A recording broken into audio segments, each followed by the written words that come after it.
Hi guys, welcome back to another episode of Conversations with Francesca. It's your girl, Francesca. So today we're talking about parenting in today's digital era. We're talking about parenting in today's digital era.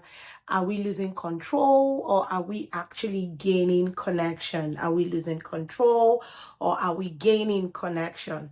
So I read a recent research, that spoke about the fact that too much exposure to screen may actually impact the life of a child later on. So basically what the research was saying is that, children that has enormous exposure to screen may develop or have developmental delays later in life. They may have developmental delays later in life.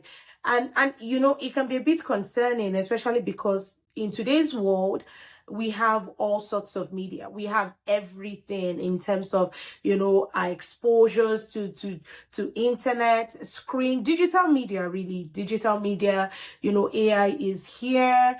We have GPT, we have different kind of devices that we're exposed to. So you begin to wonder how, will children actually be able to make meaningful connection, have meaningful interactions if a large chunk of their day is spent on the media, is spent online, is spent on screen.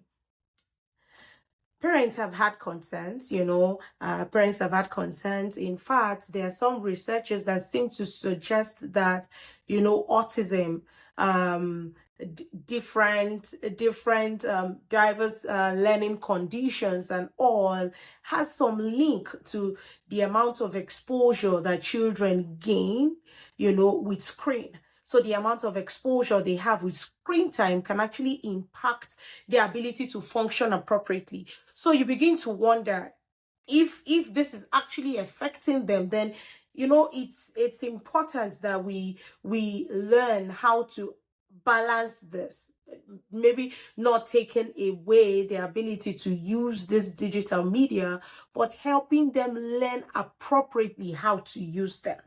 Learning appropriately how to use them. So some of the concerns that parents have had, spans across online predators,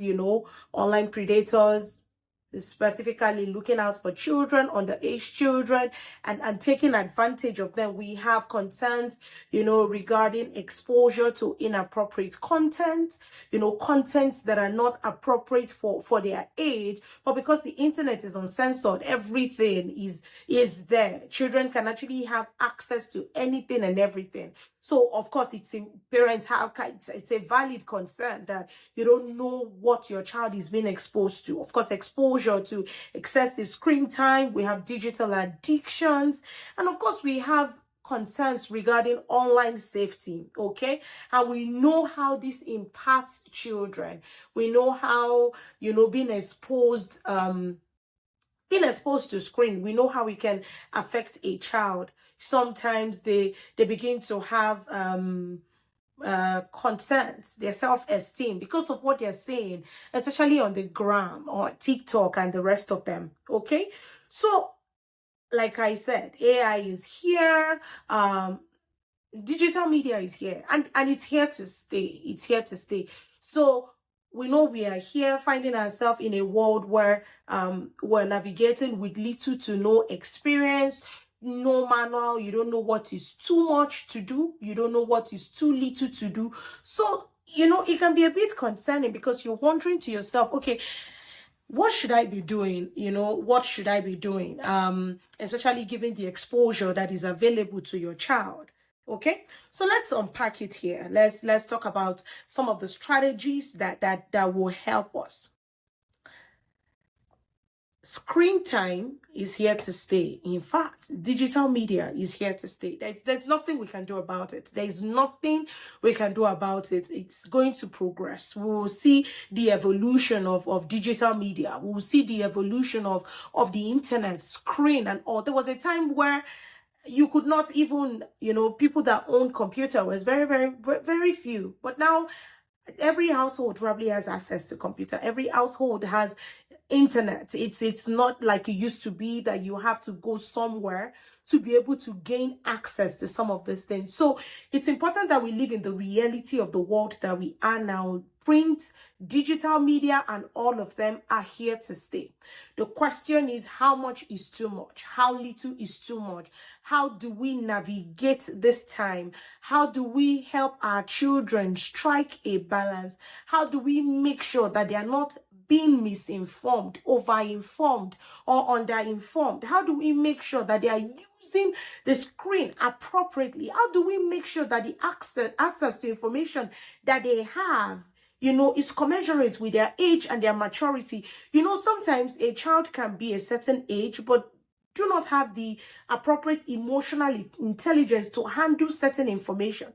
So that's where we come in as parents to help them navigate this new world that we are all in. So, of course, the digital dilemma is there. A research that I read spoke about the fact that a child, in fact, children in North America between ages 8 to 18 spends on an average 7.5 hours a day on screen. Now, I'm not saying that those screen time, or the research did not say that time is probably used in gaming or anything like that, but the exposure is still there, okay? So the exposure is 7.5 hours a day on the screen. So whether they are doing online learning, like is very prevalent now, online learning or gaming, doing some coding or anything at all, whether profitable or not, productive or not, it's still exposure to screen. Exposure to screen means that they have endless access to information that is on the internet, okay? So, and when I think about it, 7.5 hours, an average shift runs for 8 hours. So take away your 30 minutes break. That is also 7.5 hours that you used to go to work and come back and you earn, a wage and a salary. And this is the time that our children are being exposed to screen for.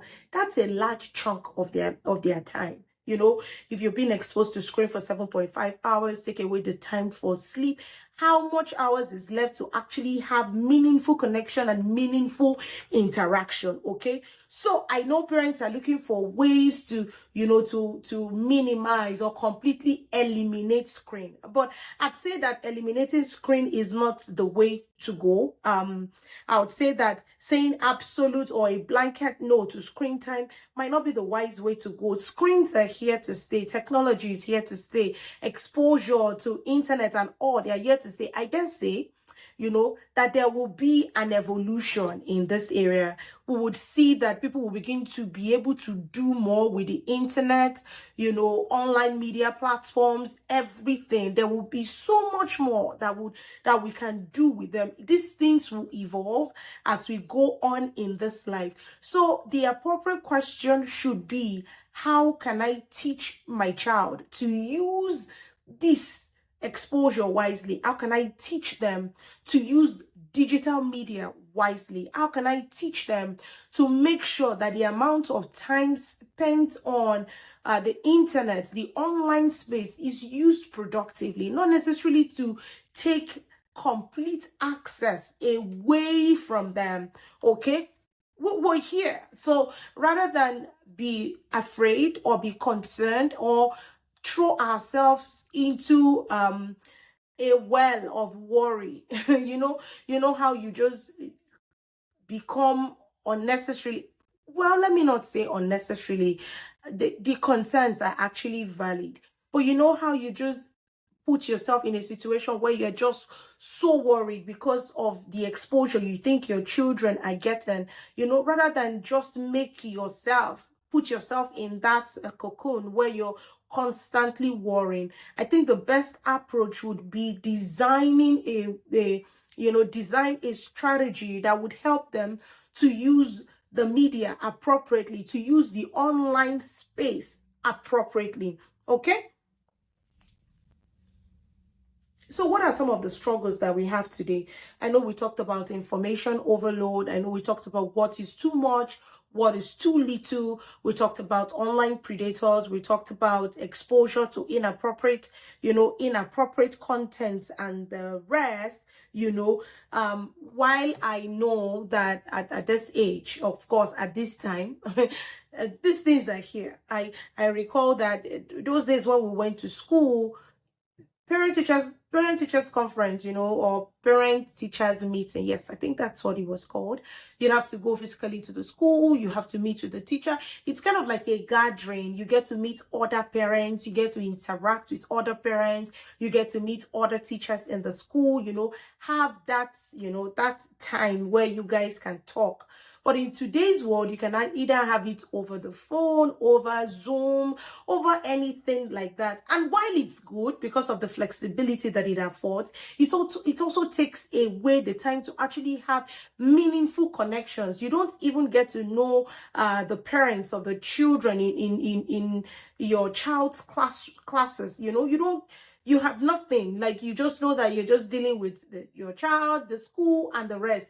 No meaningful connection. You can't say, I know this XYZ or that XYZ. So that can be a downside. That can be a downside to some of them. So let's talk about the safety, around this online space. While we know that there are parental controls, most of the gadgets that we have now, you have ability to put some parental controls and checks in place, and you can do that for growing children, little children, under the ages of 10, 13, you can do that for them. But of course, as your child begins to get into 14, 15, 16, they are learning independence. In one of my episodes, I spoke about the fact that your child is learning. They are becoming more self-aware. So they are becoming their own person. So at that point, you begin to let them have some independence. Now, around online, that's where the parents, get into a dilemma, because you're trying to keep them safe. You're also trying to give them some independence. You're trying to make sure that they don't get into an online space and make some mistakes that will define them for the rest of their life. You know how people will make certain mistakes that, even though, yes, you're the parent, you're loving, you're ever welcoming, your love for your child is solid, but you would know that some of these mistakes, it's going to follow you. It's going to follow the child almost for the rest of their life. So it's important that we are able to strike a balance between what they are doing online, their exposure, and how they are handling the online space. So teach them, okay, how much time is too much, how much time is too little, what interactions are they having with the device, what kind of interaction are they having with the device? Is it healthy? Is it like a zombie effect? One research that I read compared addiction to screen to that of cocaine. So they said is, when those that are addicted to cocaine, drugs, or any of those ones, when they take their smoke and they get high, I think there's a release of some sort of hormone in them, that hormone is also exactly the same one that is released when children are so glued to the TV, become consumed by it, have the zombie effect, that they begin to get high, and then they want to have the same thing. They want more. You know how drug addicts continue to crave and want more? It's the same thing, the same effect that screen has on these children. So as parents, if we don't put controls in place, it's just like we are drugging our children without knowing it. Like, we're basically drugging them on screen, and we're not even aware that that's what we're doing. We're not even aware that that's what we're doing. And of course, I'm not saying that you will eliminate screen completely. There has to be a balance. There has to be a wise way to interact with screen. And of course, it's easy to blame the children. But as parents, we wake up, and before we say good morning, the first thing we do is to pick up our phones. was scrolling, you're checking messages, you're doing this. You haven't even said, how are you? How was your night? Did you sleep well? Did you wake up well? For believers, you've not even told Jesus good morning. You've not said good morning. You've not said your prayers. You've not had devotion. The first thing we do is to pick up our phone. And I'm on this table as well, okay? But we have to do better. We have to make sure that we are also not modeling the kind of behavior, that we're trying to eliminate or reduce in the lives of our children. So it's important that we are modeling good behavior, okay? It's important that we're not over dependent on screen. Those days when we're growing up, I can't recall alarm waking me up, but you just know when to wake up, right? Right? You just know exactly when to wake up. Or maybe our parents were responsible for that. They'll wake you up, then you go take your bath and get ready for school. But now, even as parents, sometimes you have to wait for your alarm to wake you up. In fact, there are some days that if I forget to set my alarm correctly, I will oversleep. And I'm shocked.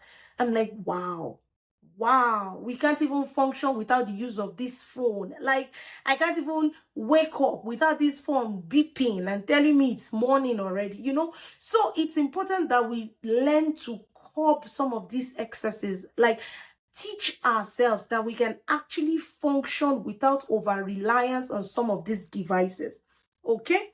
We must learn to be, strike a balance between how we use these things, the importance of these things in our lives, and how it translates into the lives of our children. So let's talk about practical strategies, okay? Practical steps in finding balance. One of the things that I would suggest is finding a technology-free zone in your home. Find a tech-free zone. I put that as first because it's something that we have to intentionally do. So it can be difficult, especially because we are all used to scrolling. So I'm eating, I'm scrolling. Sometimes that's the only time that I have to wind down. And I understand that parents are busy. Especially in this part of the world, you are juggling a number of things with little or no help.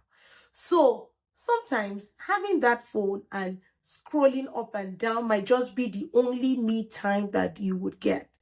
But talking about intentionality and how to help our children find a balance, and even ourselves, in today's digital world, parenting correctly, it's important. It's absolutely important that you find a way, create a technology-free zone. So it might be dinner time, it might be at the dinner table. Let everybody put aside their phones, put it on silence, by the way. Put it on silence, because you may say, it's away, but then you get a phone call that you need to take, or you get something. Take a few minutes to be away from your phone. Take a few minutes to take time off gadgets. Let the television be off. Let everything be off. And just talk to these children, okay? You talk to, as a couple, have conversation. Of course, if you're having dinner together, let that be the time where you establish some meaningful interactions and connection. Then model what you want to see. That is the next point. Model what you want to see. So do not say, do as I say. Don't do as I do. So I'm telling you not to use technology. Don't watch mommy use technology and then copy mommy. Basically do what mommy is saying. No, try and practice exactly the same behavior that you want to replicate in the lives of your children. Okay? So you want to teach them to have less dependency on screen. Model the same thing. Make sure that you are teaching them how to model the same thing. Teach them that. Help them. Make sure that what you're telling them to do is what you're doing. So what we started to do in my house was to say, okay, at certain times in the week, we're not going to watch TV. And we're doing well so far. But my son is always quick to always remind me that, oh, mommy, you said we're not watching TV. Therefore, mommy and daddy is not watching TV. As I said, fine. I'm game. I'm not watching. You're not watching. We are all on this table. So it's just good to practice exactly what you're teaching them as well. Model the behavior that you want to see. Then teach, don't restrict. This is more applicable for teenagers, okay? So Instead of saying a blanket or outright no to no device, try and have a conversation regarding that. So what do you want to do at this time? Why do you need to use your laptop now? Why do you need to use your phone now? Why do you always have to be on this? Have that conversation with them. Sometimes you discover some things that ordinarily they would not tell you if you don't, kind of push a little bit, probe. Ask questions rather than just say, absolutely not, this is not up for conversation. Have that conversation regarding it and hear what they will say. Sometimes that helps. Of course, like I said, this is more applicable to teenagers because these are people that are already forming their identities. They are becoming adults. So you want to make sure that you're not shutting them down. You want to make sure that you're having appropriate conversations regarding rules and things that you want them to do. Set boundaries, okay? Set boundaries. A friend of mine was sharing with me that in our home, the rule is all gadgets sleeps in mommy and daddy's room. So phone, laptops, iPads, tablets, any kind of device, all of them sleep in mommy and daddy's room. No questions. So you want to set those kind of boundaries. You want to make sure that everybody knows that. So once you're done, you just take it to mommy's room. I don't have to ask you. You know where they go. Just put them there. Okay? Another thing you can implement is to say that at this time of the day, there will be a cutoff. So at so time of the day, we're no longer using screen. We're not using internet, nothing. We're winding down because it's almost bedtime. Everybody's cooling off. For younger children, you can set it at 7 p.m. or 8 p.m. For teenagers, it can go up to like 10. Just the same way you have rules as to when you come back into that house, when you go out, as your children begin to grow older, okay? You want to also have those kind of rules around the usage of devices, internet and the rest of them.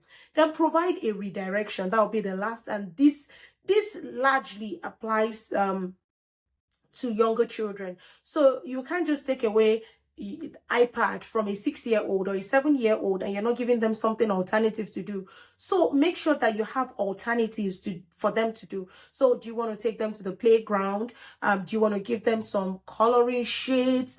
Do you want to read them a story? Do something, okay? Provide a redirection. My son will always remind me that, okay, if you're saying I'm not doing this, then mommy, I'm bored. So what else am I supposed to do? And he would ask that multiple times. Oh, mommy, I'm so bored. What am I supposed to be doing? So you have to provide them something. There has to be an alternative. You can't just take away something and not replace it with something else.